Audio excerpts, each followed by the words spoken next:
लोभ उसी की फांसी की तरह गले को बांध लेते जहां नाम जप नहीं चलता। लोभ में लोग क्या क्या पापाचरण कर रहे हैं, खुला जान रहे हैं कि ये दीन है, ये गरीब है, ये निर्दोष है। रुपया मिल रहा है, पद बढ़ रहा है, हमारा लाभ हो रहा है, उसका नाश हो रहा है, तो तुम्हारा लाभ कैसे हो जाएगा? तुम्हारा नाश तो हो ही जाएगा। अपने सुख के लिए लोभ से युक्त होकर के दूसरों को दुख देने वाला त्रिभुवन में कोई हो, कभी भी कहीं भी वो सुख का अनुभव नहीं कर सकता। पक्का समझ लो, चाहे वो शास्त्राबाहु अर्जुन जैसा महाबली क्यों ना हो, जिसे भगवान दत्तात्रेय जी का आशीर्वाद प्राप्त था, सिद्धियां चरणों में लौटती थी, काट के फेंक दिया भगवान ने ही अवतार लेकर परशुराम रूप में। जो दूसरों को दुख देता है, अपने लोभ के लिए दूसरों को कष्ट देता है, दंड देता है, वो कहीं भी बैठा हो, ऐसा बुरा नाश होगा उसका कि कहीं संभलने का कोई भी चांस नहीं मिलेगा। जिसके गले में नाम चल रहा है, गोविंद गोविंद राधा राधा राधा राम हरि कृष्ण, जो भी, उसको लोभ पास जय गल न बंधा। ये लोभ रूपी फांसी उसके गले में नहीं पड़ेगी। विचार बता रहे भजन से क्या होता है? ईश भजन सारथी सुजाना, बुद्धि रूपी सारथी बड़ा सुजान हो जाता है, सतमार्ग रूपी पथ पे इंद्री रूपी घोड़ों को ले जाता है, मन रूपी लगाम खींच करके। यहां बुद्धि भ्रष्ट है क्योंकि नाम जप नहीं हो रहा, भगवत आश्रय नहीं। तो कौन लोभ दृढ़ फंद बांध त्रासन कर दी हो। बड़ा दुख भोगना पड़ता है लोभी आदमी को, बड़ा दुख।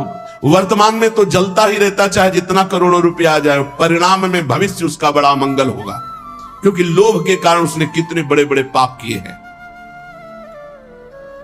बहुत बहुत लोभ ये नष्ट कर देता है, और देखा भी है, लोभ से नष्ट होते हुए भी देखा है। बहुत सूक्ष्म बुद्धि से जब विचरण करते थे, कहीं कहीं साल साल भर गंगा किनारे एकांत स्थल मिले तो रुके, तो सब लोग मिलते ही थे, सब पता चलता है। ये लोभ जो है बुद्धि को इतना अधीन कर लेता है। वैसे सिद्धांत कहता है, धन गया तो कुछ नहीं गया, स्वास्थ्य गया तो कुछ गया, और चरित्र गया तो सब कुछ गया, ऐसा कहा गया। सिद्धांत जो है वो ये कहा गया।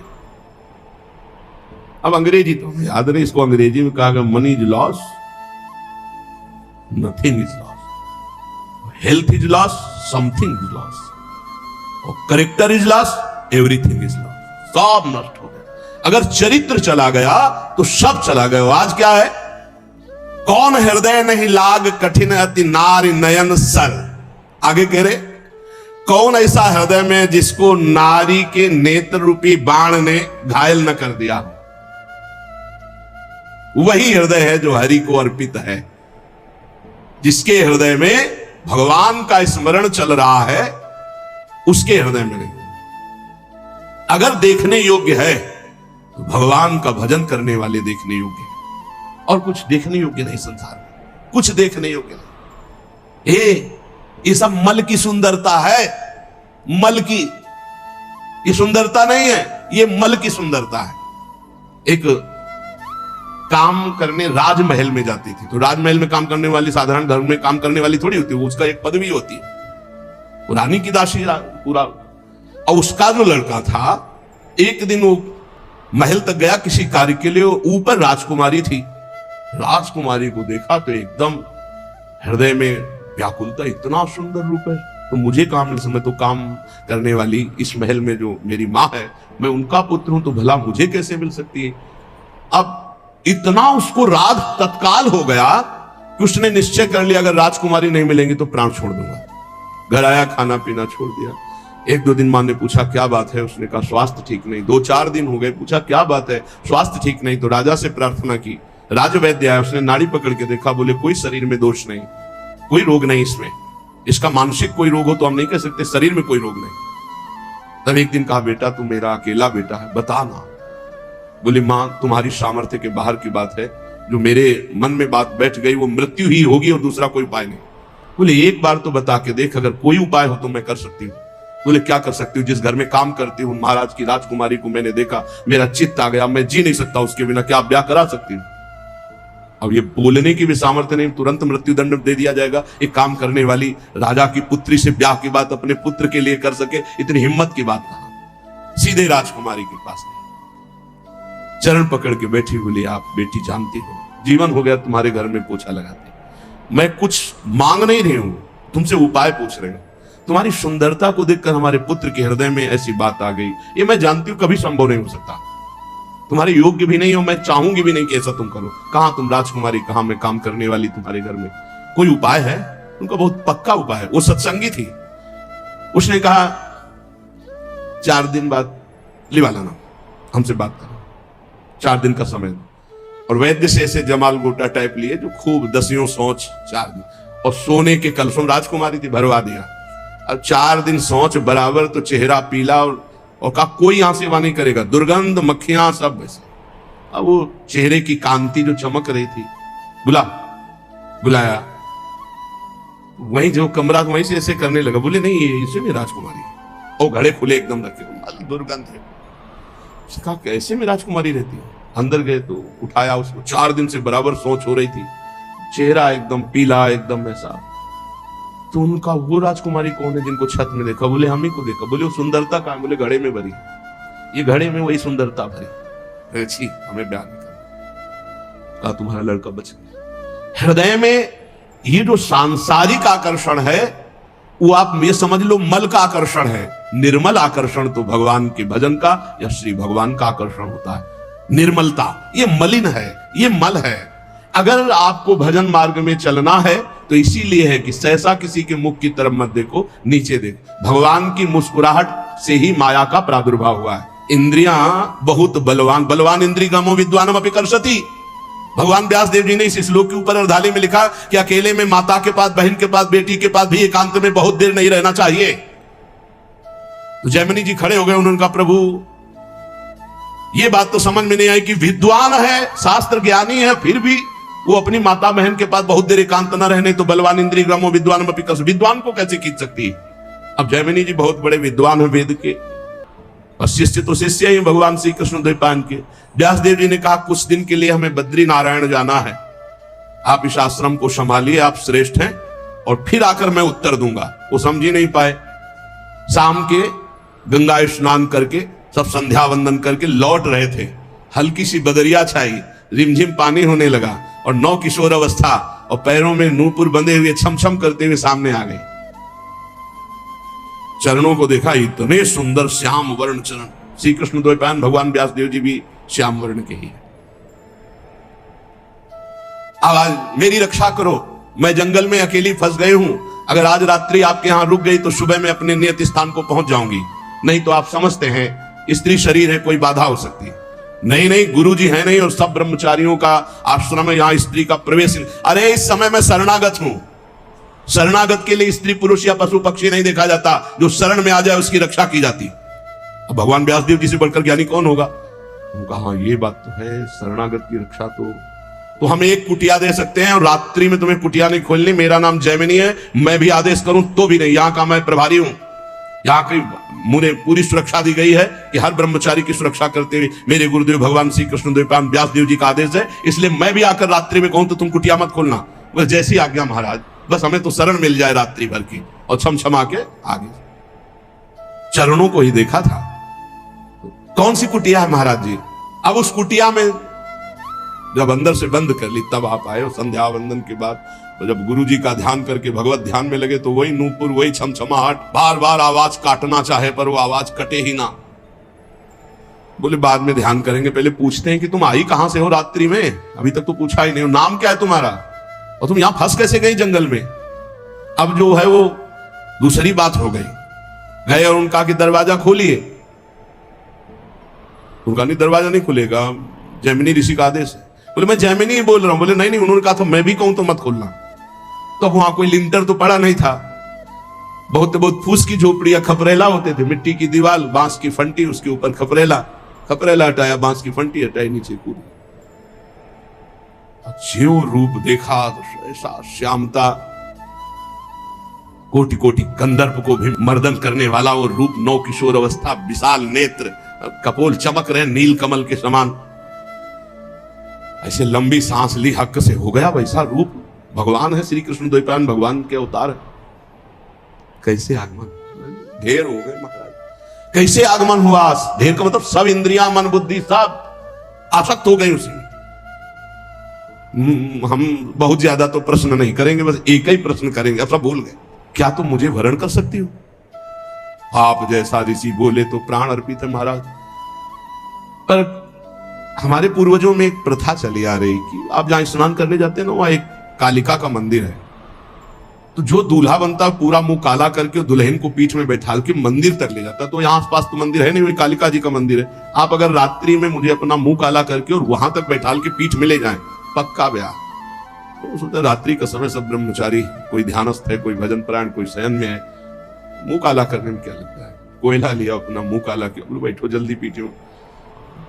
रफ्तार से घुटनों के बल, काफी समय तो लगा है, बीच बीच में 2-4 चपत जम, तो सोचा चपत जमा ले, कोई बात नहीं। मंदिर के पास गए, खींच के 2-3 थप्पड़ मारे। ये कौन सी परीक्षा है? और जब देखा तो दाढ़ी, अरे गुरुदेव बोले बलवान इंद्री ग्रामो विद्वान व विकल, बोले हाँ गुरुदेव, विद्वान व विकल सती, विद्वान को भी खींच सकती है। नारी नयन सर जाहि न लागे। कौन ऐसा है? कौन ऐसा है? जो भगवान मानता है वो ऐसा है। ये भगवान है, बस इतना। जैसे भगवान ने मोहिनी रूप धारण किया, देवता और असुर जब समुद्र मंथन किए, तो जब समुद्र मंथन से अमृत आखिरी में निकला तो असुर लेके भाग गए। तो देवताओं के ओठ सूख गए कि प्रभु इनके हाथ से हमें मिलने वाला। बोले नहीं, बिना झगड़े के, बिना परिश्रम के अपने आप अमृत दे देंगे। बोले प्रभु ऐसे कैसे दे सकते हैं? आप सारंग धनुष धारण करें तो भी वैसे नहीं देंगे, ऐसे ऐसे हिम्मती देते हैं, तो सारंग से नहीं देंगे। नहीं, ये हमारे नेत्र बाण से बिंद कर अपने आप अमृत कलश देंगे। 1 सेकंड लगा, वो मोहिनी रूप छम छम करते हुए भगवान, देवता मुस्कुरा दिए। किसी को भी देवता को मोहित नहीं किए मोहिनी भगवान। क्यों? क्योंकि उनको पता है हरि है, ये हरि है। समझ रहे हो ना? एक भी देवता लुभायमान नहीं हुआ, क्योंकि पता है हरि है। और दैत्यों की तरफ जे ही गए, इतनी सुंदर तो आज तक देखा ही नहीं था किसी को, कोई है ही नहीं सुंदर। ब्रह्मा ऐसी बना ही नहीं सकते, ब्रह्मा नहीं बना, एक से एक सुंदर है ब्रह्मा की बनाई हुई। ब्रह्मलोक में ऐसी अप्सरा की तिल भर देख ले तो मुनिजन मूर्छित हो जाती, तिलोत्तमा आदि। और स्वर्ग में तो भीड़ लगी हुई अप्सराओं की। भगवान को देख करके अमृत कलश हाथ में भूल गए।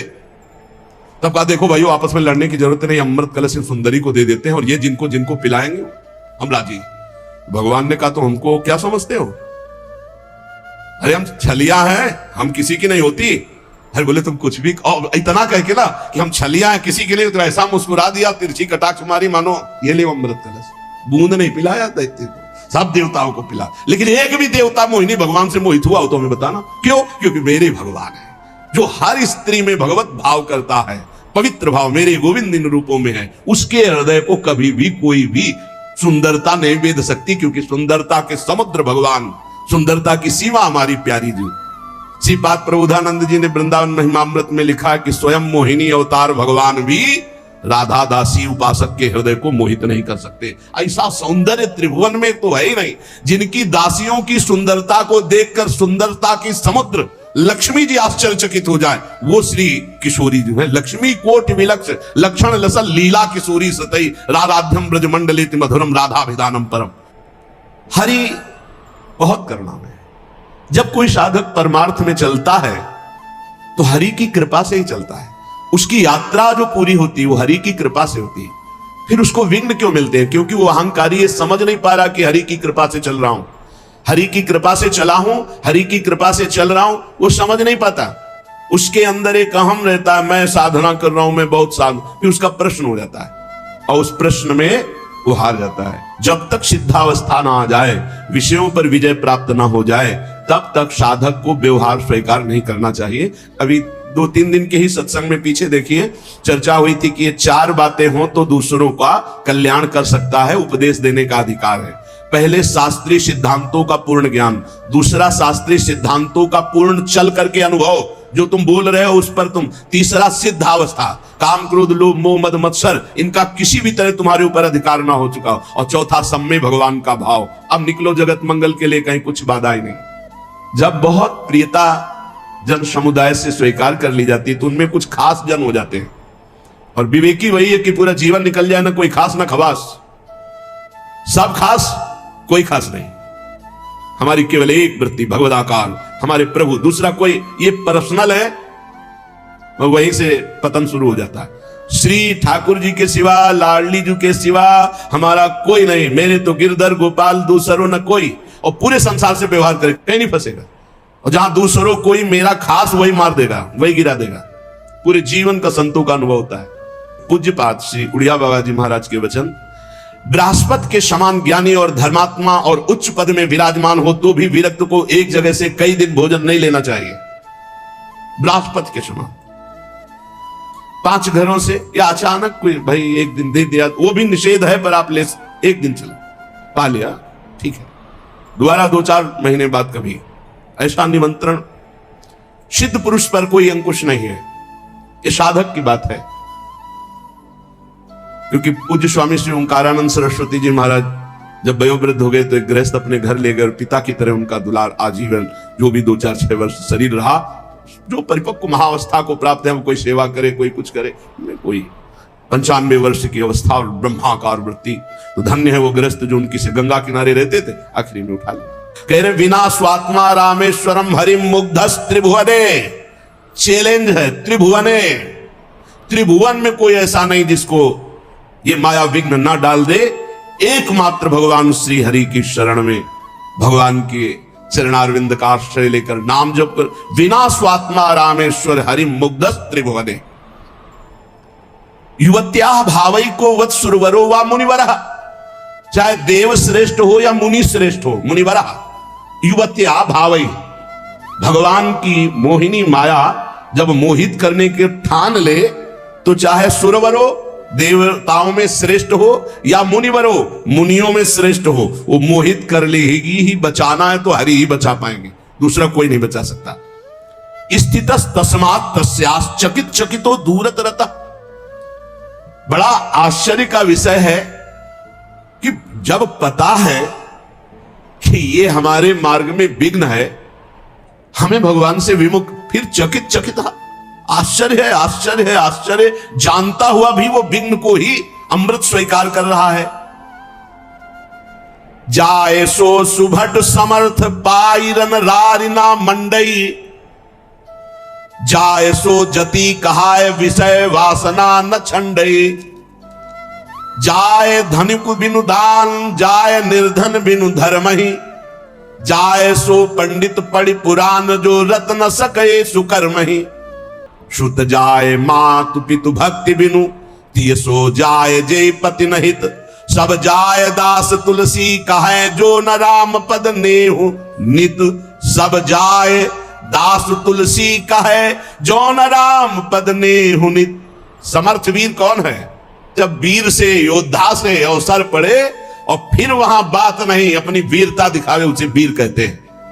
वही बात करे कि जाए सो जति कहाय विषय वासना न छंडे। प्रवचन बहुत बढ़िया दे लेते हूं, बहुत बढ़िया ज्ञान है, लेकिन जब काम क्रोध लोभ मोह मद सूरवीर ने ताल ठोकी तो मुंह भरा गिर गए, तो काहे के तुम योद्धा, काहे के जति, काहे के बैरागी, काहे के तुम साधक हो, काहे के साधु। सन्यासी विरक्त वैष्णव भगवत मार्ग का पथिक कहला करके वासना पर विजय नहीं प्राप्त की, काम क्रोध पर विजय नहीं प्राप्त की, तो तुम्हारा व्यर्थ है वैराग्य धारण करना। जैसे सूरवीर बड़ी बड़ी डींगे हाँकता नहीं है, वो वीरता करके दिखाता है, और कायर घर में बैठ के डींग हाँकता है, और जब वीरता की बात आती है तो भाग पड़ता है। तो वैराग्य की केवल बात कर लेना, प्रवचन कर लेना या प्रवचन सुन लेना, ये कोई विरक्तता नहीं है। विरक्तता है जब काम क्रोध का आक्रमण हो, उस समय शांत भाव से, इसी दिन के लिए तो ये पढ़ा था, इसी दिन के लिए तो सुना था, इसी दिन के लिए तो हम सत्संग एकत्रित किए हैं कि हमको कौन सा बाण क्या मार करके कौन से विषय विकार को नष्ट करना है। क्रोध आया, शांत, मेरे भजन को छीन करने के लिए सामने माया रचना रच रही है, नहीं ऐसा नहीं, तो फिर मेरे भगवान मेरे सामने है, दूसरा कोई नहीं, मुझे सहन नहीं करना। कितने बाण सामने हैं, बार बार वो विचार के द्वारा उसको शांत कर देता है। एक सूत्र नहीं, दूसरा सूत्र, दूसरा सूत्र नहीं, तीसरा सूत्र, मेरा प्रारब्ध क्षय हो रहा है। कई बातें एक साथ विचार में लाकर क्रोध को शांत कर लिया, काम को शांत कर। इसीलिए तो ज्ञान है, ज्ञान दूसरों को सुनाने के लिए नहीं। गोस्वामी जी कह रहे वो विरक्त, वो भगवत मार्ग का पथिक, वो वैष्णव, वो भगत, भगत नहीं, जो ज्ञान दूसरों को बघारता है। जब अवसर आया अपने पर विजय प्राप्त करने के लिए तो फैल गिरा। किस बात का सूरवीर, किस बात का वो योद्धा। गलती हो गई अभी तक, आज से निश्चय करो। हमारे लिए तो प्रतिदिन नया जन्म है, आज हमारा नया जन्म समझो, सत्संग सुना तो सत्संग में हमारे नए जन्म का प्रादुर्भाव हुआ। अभी तक जो हमारी गंदगी थी पीछे के जन्म हम भूल जाते हैं। आज से इसी क्षण से हम नया जीवन अपना बनाते हैं, अध्यात्म मार्ग का जीवन बनाते हैं और ऐसा निश्चय करते हैं जो टूटे ना। निश्चय में बहुत बड़ी सिद्धि है। देखो पिंगला जी का जैसे बताया, तैसे भागवत में एकादश स्कंद में तितिक्ष ब्राह्मण का देखो, गृहस्थी में रहते थे, लड़के बच्चे थे, खूब धन कमाया, वो बड़े ही कंजूस स्वभाव के थे, ना परिवार को भोगने देते थे ना स्वयं भोगते थे।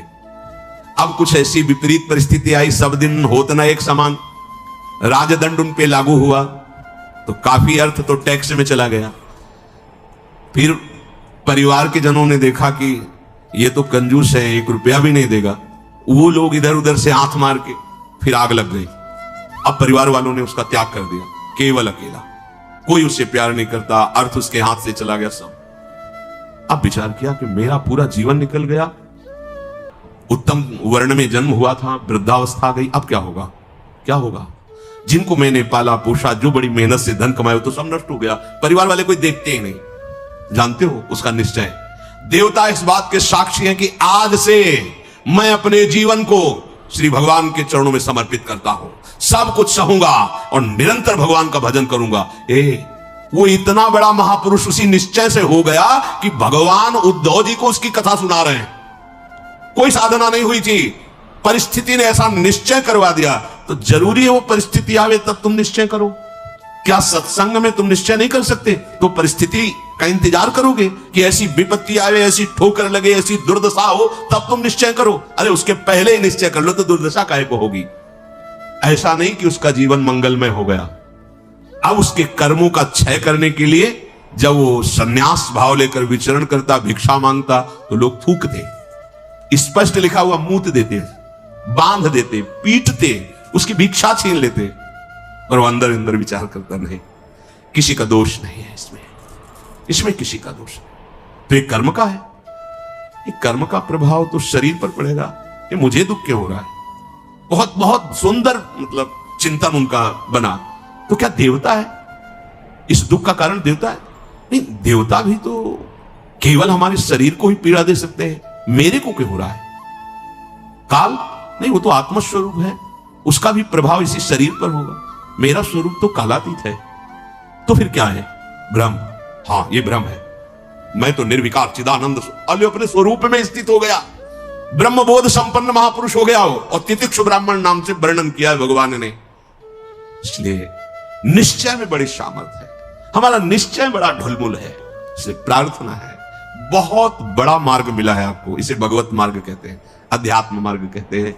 ये अंतिम जन्म वालों को मिलता है, जिनका आखिरी जन्म होता है। अगर चूक करोगे तो व्यर्थ तो नहीं जाएगा, पर और समय लग जाएगा। काहे को समय बर्बाद करो, आज निश्चय करो। गोस्वामी जी कह रहे, देखो निश्चय, गोस्वामी जी बाल्यावस्था से भगवान में रत थे, ऐसा नहीं है कि वो भजन नहीं करते थे, ऐसा नहीं है। जन्म हुआ था तब बोले थे राम, जैसे बच्चा रोता है ना, तो गोस्वामी जी रोए नहीं थे, राम बोले थे, इसलिए राम बोला नाम पड़ा था। राम बोला, प्रकट हुए थे तभी। तो ऐसा भी नहीं था कि आसक्ति नहीं थी शरीर में या नहीं, ऐसा भी महापुरुष जन लीला दर्शाते हैं, वो हमारी हिम्मत के लिए। पत्नी में चित्त आसक्त था, एक दिन के लिए भी कभी मायके जाने के लिए अनुमति नहीं दी थी। और उसी पत्नी के मुख से जब ये बात निकली कि जितना तुम्हें शरीर में आसक्ति है, पूरी कथा अगर राम जी में होती तो जीवन तुम्हारा धन्य हो जाता। नेत्र, पत्नी रूपी गुरुदेव ने नेत्र खोल दिए। कहीं से भी गुरुदेव सावधान कर सकते हैं, कहीं से भी। बस कदम मुड़ गए, क्योंकि ऐसा नहीं था कि राम भक्ति नहीं, निश्चय कर लिया, अवलो नशानी। अब ये गोस्वामी जी का ही पद है, अब इंद्रियों के बस में होके। नहीं नहीं, बहुत सही बोला। अगर ये स्थिति, ये आसक्ति राम जी में होती तो जीवन धन्य हो जाता। अब पायो नाम चारु चिंतामणि, उर करते न खसई हो, अब लो नशानी। अब समझ गए, समझ गए। अब हृदय से एक क्षण के लिए भी राम नाम नहीं छोड़ूंगा। और जानते हो, महापुरुषों में सर्व शिरोमणि हुए गोस्वामी तुलसीदास। ये तो अवतार लीला महापुरुषों की है, ये हमारे लिए बताया है आचरण करके कि भगवान नाम में इतनी सामर्थ्य है कि ऐसे आसक्त वृत्ति को भी कैसे निरासक्त कर देते हैं।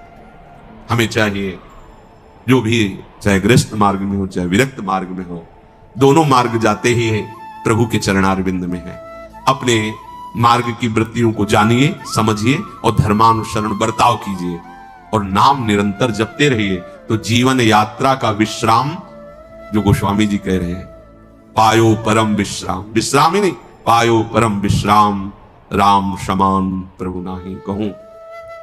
ये विश्राम कैसे मिला? कहते भगवान शंकर को साक्षी करके कहता हूं, अगर थोड़ा भी मिथ्या हो तो हमारी जीभ गल जाए, मेरा जो कुछ भी बना राम, ये दो अक्षर मेरे माई बाप है, इन्होंने ही हमें, बस आप हृदय की बात महापुरुषों की, ये दो अक्षर राधा, यही देख लेना आप। चलो देखो, बहुत समय तक विषय संयोग ना होने पर ऐसा ना समझ लिया जाए कि हम निर्विषय हो गए। बहुत ये चोर हैं, बहुत छुप कर रहते हैं और चिंगारी की तरह रहते हैं। फूस मिल जाए तो ज्वाला बनने में सेकंड लगता है। ध्यान रखना, 20 वर्ष 30 वर्ष बिल्कुल निर्विकार, संयोग नहीं। लगता है कि अब हमें कौन परास्त कर सकता है। चिंगारी है, फूस मिला ज्वाला बन जाएगी, जिसे नारद जी ने कहा तरंगवत, और संयोग बना तो समुद्रवत, डूब जाओगे, निकलना मुश्किल हो जाएगा। जब तक भगवत साक्षात्कार ना हो जाए, जब तक आपको अपने शरीर का अहम स्मरण करता भोक्ता भाव है, तो ईमानदारी से सावधानी पूर्वक अपने धर्म का पालन करते हुए प्रिया प्रीतम का निरंतर स्मरण, यही हमारे जीवन का परम लक्ष्य होगा। इसी से हमें परमानंद की प्राप्ति होगी। जिस समय हम ये सोचते हैं कि अब हमें कोई भी धर्म विरुद्ध आचरण में, एक आनंद की वृत्ति आती, देखना और जिस समय हम सोचते हैं गलत ढंग से विषय सेवन, उसी समय जलन पैदा हो जाती। जिसके सोचने में जलन पैदा होगी, उसका परिणाम क्या होगा? क्या होगा? विचार करो। जिसके सोचने में हमारे जलन हो रही, तो उसका परिणाम तो ज्वाला होगा। धर्म से चलो। चक्रवर्ती सम्राट महाराज अम्बरीश जी चक्रवर्ती सम्राट होते हुए भक्तों की शिरोमणि हुए। आप क्या भगवत आनंद प्राप्त नहीं कर सकते गृहस्थ में रहकर? ये उद्दंड लोगों की बातें नहीं सुननी चाहिए। जैसे आप, अरे ये तो बाबा जियों के लिए है, सन्यासियों के लिए, हमारे लिए थोड़ी नहीं। भाई, मनुष्य जन्म सबको भगवत प्राप्ति के लिए, भगवदानंद में। देखो, आपके अच्छे आचरण हो, आप जितेंद्री हो, आप नाम जप कर रहे हो, आप कोई नशा नहीं करते, सबकी सेवा का भाव है, तो राम राज्य नहीं हो गया? सब आनंदित रहेंगे, सब प्रसन्न रहेंगे, सबका हृदय सत्य और धर्म से युक्त रहेगा। यही तो आनंद का स्वरूप है। जब आप शास्त्र और सत्संग स्वीकार नहीं करते, तो आपके अंदर आसुरी वृत्ति बढ़ती, राक्षसी वृत्ति, और फिर देखो अपने को दुखी, अपने परिवार को दुखी, अपने नगर को दुखी, अपने देश को कलंकित, क्या क्या नहीं करवा देती है राक्षसी बुद्धि। इसलिए भाई, ये सत्संग, गृहस्थ, विरक्त, जो भी जहां भी है, सबके मंगल के लिए वहीं रहो, वहीं रहो, प्रभु के होके रहो।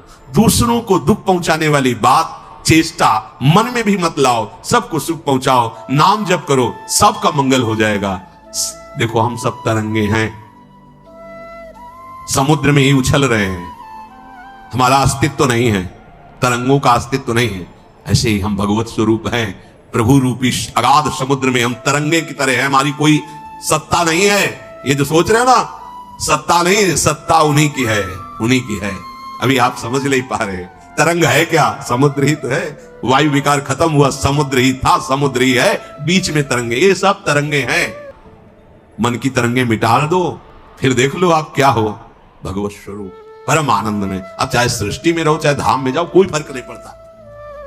व्यवहार में भी रहते हुए परमानंद, शरीर छूटे तो प्रभु में परमानंद। उसी के लिए तो हम प्रयास करें, जितनी चेष्टाएं कर रहे हैं, सुख के लिए ही तो कर रहे हैं। हे भाई, आप कोई भी हो, गृहस्थ हो, विरक्त हो, कोई भी हो, धर्म से चलो, नाम जप करो, सबकी सेवा की भावना अंदर रखो, तो मनुष्य जीवन का लाभ मिल जाएगा। ये उद्दंडता पूर्वक तर्क वृत्ति रखोगे तो अभी सौभाग्य मिल रहा है सुनने का।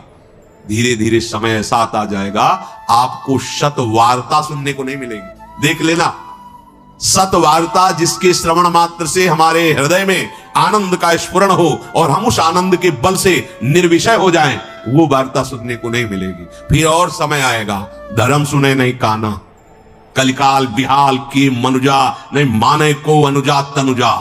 सब होश में अभी समय है, तर्क वितर्क छोड़ो, जैसा शास्त्र सदगुरुदेव संत जन कह रहे वैसी बात मान लो, निहाल हो जाओगे, परमानंद में मगन हो जाओगे। ये हम बुद्धि की बात नहीं कहते कि तर्क वितर्क आप करें, तर्क सत्संग तर्क नष्ट करने के लिए होता है।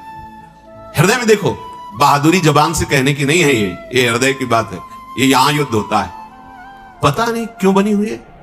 वेद विद्या पढ़त, कर्म धर्मन करत, जलप तन कलप की अवधियानी, चारुगत छाण संसार भटकत भ्रमत, आस की पास नहीं तोरी जानी। स्पष्ट वर्णन है, इसका मनन हुआ है गुरु कृपा से, तब हम आपको कह रहे हैं, मनों का निरीक्षण करके। आस की पास नहीं तोरी जानी, सकल स्वार्थ करत, क्योंकि आस की पास नहीं तोरी जानी तो सकल स्वार्थ करत, रहत जन्मत मरत, दुख और सुख के होत मानी, अरे छाण जंजार कैसे न निश्चय धरत, एक किन लमत हरिवंश बानी। क्यों निश्चय नहीं करते, उस आस की पास को क्यों नहीं तोड़ देते?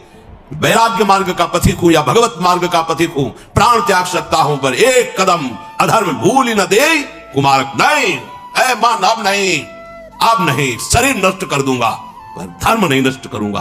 भगवत मार्ग, ये आस की पास बड़े दुलार से रखे हुए, कभी तो, अभी नहीं नहीं, कभी तो, ये क्यों रखे हुए हो? यही तुम्हें भगवदानंद की अनुभूति वर्तमान में नहीं करने दे रही। यही आस की पास, अभी निश्चय करो जिस मार्ग में चले हो, नहीं नहीं नहीं, अभी शुद्ध ज्ञान स्फूर्ति होने लगेगी। ये सब यहां की देखी हुई बातें कह रहे हैं आपको, बच्चापन से इस मार्ग में है तो यहां देखी हुई बातें कर रहे हैं। बहुत वैराग्य में जीवन, एकांतिक जीवन, फिर भी आशा। पूछो उससे किसकी आशा, क्यों, क्या चाहिए? उत्तर नहीं मिल रहा। चाहिए ये भोग? नहीं, देखना भी नहीं, तो आशा क्यों?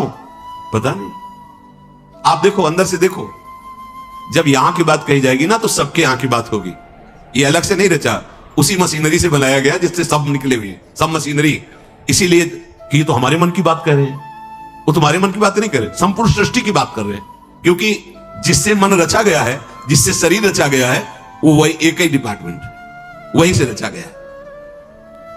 यही हमें भगवदानंद की प्राप्ति नहीं करानी है। बहुत धैर्य पूर्वक सुनना है और समझना है।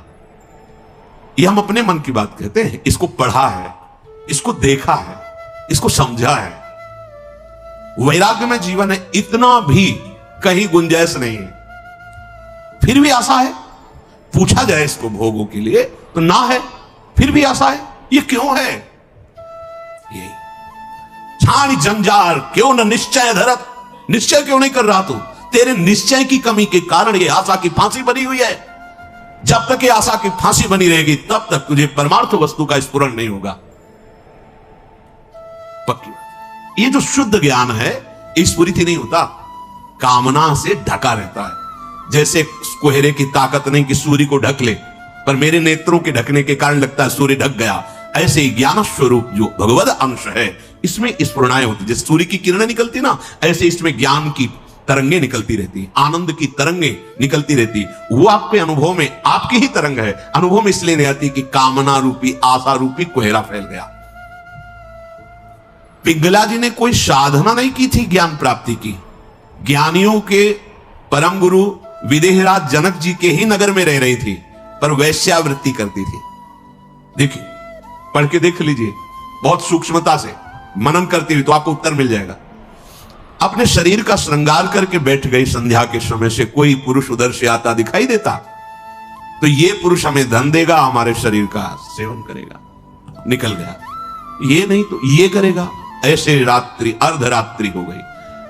भगवद अवतार अवधूत शिरोमणि श्री दत्तात्रेय जी भ्रमण करते हुए वही सर्वज्ञ महापुरुष थे, उसकी वृत्ति में ही अपनी वृत्ति लगाए हुए थे। तभी तो उन्होंने गुरु बनाया उसको। 24 गुरुओं में पिंगला भी गुरु है, और बड़ा सौभाग्य उसका महाप्रभु हरिवंश चंद्र जी ने श्रीमद चतुरासी जी में भी उसका उदाहरण दिया। यह जो एक मन बहुत ठौर करी, कहीं कौने सच पायो, जहां तहां विपत्ति जार जुवती लो प्रगट पिंगला गायो। जब अर्धरात्रि हुई तो पिंगला को बहुत कष्ट हुआ।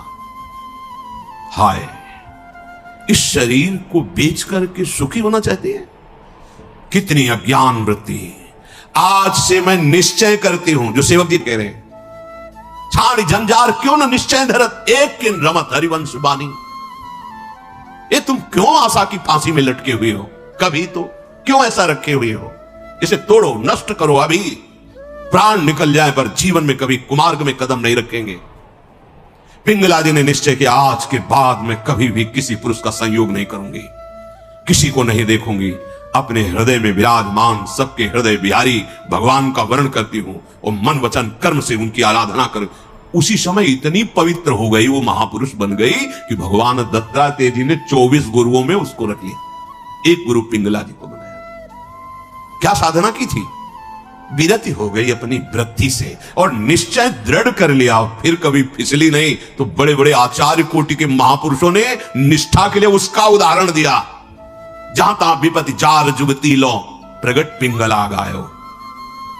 आशा ही परमम दुखम, नैराश्यम परमम सुखम। आज के बाद कभी नहीं, मर जाऊंगा कभी नहीं। अभी अभी भगवदानंद स्फूर्त होने लगे, अभी ज्ञान विज्ञान स्फूर्त होने लगेगा। हिम्मत नहीं पड़ रही, इस बात का निश्चय करने की हिम्मत नहीं पड़ रही। क्यों? क्योंकि आपको आशा है, भोग में सुख है। हिम्मत कर लीजिए तो आप अभी जीवन मुक्त अवस्था में पहुंच जाएंगे, क्योंकि उस अवस्था में पहुंचने के लिए कोई बाहरी क्रियाओं की आवश्यकता नहीं, वो हमारा स्वरूप है। हम जीवन मुक्त थे, जीवन मुक्त है, जीवन मुक्त रहेंगे। हमने अपनी स्वतंत्रता को, भगवदानंद को कामना और आशा की फांसी में बांध दिया है, हम ही को तोड़ना पड़ेगा। इसलिए छाड़ी जंजार क्यों न निश्चय धरत, आगमा पाइनो अनित्यास्तास्तितिक्षस्व भारत। ये आने जाने वाले विकारों में तुम इतने कमजोर हो गए कि तुम आशा की फांसी बांधे हुए हो, तो परमम दुखम, दुख ही भोगना पड़ेगा। श्रीपाद कह रहे हैं, इस शरीर या किसी भी शरीर जो मानव देह प्राप्त हुआ है, ये परम सुख प्राप्ति के लिए। कीड़ा मकोड़ा छोटे छोटे जीव इन सुखों में विचर रहे हैं। मानव देह धर के जो कुमार्गगामी वृत्तियों से तुम सुख भोगना चाहते हो, छोटे छोटे कीड़े मकोड़े भी इसी सुख में। फिर तुम्हारी शरीर की महानता क्या रही? प्रज्वालयति समस्त देहम कामाग्निना प्रमोहयति दृष्ट्वैव च नवतरुणी कुतस्तर्हि स्वार्थ सिद्धिम प्रत्याशा। हे भाई, ये नौ तरुण अवस्था जो शरीर की होती है, किसी की हो, स्त्री की या पुरुष की, यदि तुम इस मोह जाल से आवृत रहोगे तो ये सदैव तुम्हें जलाती रहेगी, कभी भी भगवत सिद्धि प्रदान नहीं होने देगी। भगवत सिद्धि नहीं। बहुत समय लंबा निकल जाता है अगर सत्संग ना मिले, सावधान ना हो। हितधाम में एक 65 वर्ष के प्रार्थना कर रहे थे कि मेरी पूर्व से वृत्ति स्वयं के द्वारा तो मैं आज खुलकर सभा में कह रहा हूं कि मैं आज उस गलती से बहुत परेशान हूं और आज भी वही मेरे से गलती होती है। मैंने प्रणाम किया था उनको कि धन्य है कि आप इतने हिम्मत वाले हैं कि भरी सभा में आप ऐसा अपनी बात कह रहे हैं, क्योंकि आप मन से अलग होकर बोल रहे हैं, तभी आपकी बोलने की हिम्मत आई। अगर मन में तदात्म होता तो आप नहीं बोल सकते थे। कि ये हमारे द्वारा पाली हुई वृत्ति है, हमारे द्वारा इसका त्याग होगा। भगवान श्री सुखदेव जी को इसीलिए सबसे बड़ा वैरागी कहा गया है। 16 वर्ष की अवस्था है, शरीर का भान नहीं, दिगंबर है, कोई शरीर पे वस्त्र नहीं और भगवान के चिंतन में मगन। इसी अवस्था में त्याग और वैराग्य की। अब जब ये इंद्रियां काम नहीं कर रही, मन बुद्धि और सब मलिन, तो अब वो ढेर है, कुछ भी निर्णय नहीं निकल सकता। बहुत संस्कार गंदे हो जाते हैं यौवन अवस्था में। अहो भाग्य है जो इस यौवन अवस्था में संयम नियम धारण करके अपनी वासनाओं को। श्रीपाद कह रहे हैं, हे वृंदावन धाम, हम पे कृपा करो, हमारे मुख में नाम चले, हमारा हृदय इस काम आदि की आशाओं को त्याग करके प्रिया प्रीतम के चिंतन में डूबे। ये आपकी कृपा से होगा और वो कृपा हम सब पे है। सत्संग मिल रहा है रोज, ये प्रातःकालीन बेला में जो शब्द जा रहे हैं, इनको अंदर से केवल धर्म, गृहस्थ धर्म की पूर्ति के लिए बकाया उदासीन रहो। इस वृत्ति को अगर आप अपने अंदर अपनाए रहोगे तो सब छुटवा देगा। ध्यान रखना, सब छुड़वा देगा। ये वैराग्य का वेश, ये धाम, ये प्रिया प्रीतम, ये नाम, ये महिमा, कुछ नहीं हो रहा है, चिंता मत करो, आप भगवत प्राप्ति होगी। धाम में हो ना, भगवत सहारे हो ना, भगवत आश्रित वेश धारण, कुमार्गगामी वृत्ति का जो आशा की फांसी उसको छोड़ दो, फिर आप देखो भजन होगा। आप करोगे नहीं, स्वाभाविक होगा भजन, स्वाभाविक ज्ञान विज्ञान की वृत्तियां उत्पन्न होगी, आप आनंदित हो जाओगे।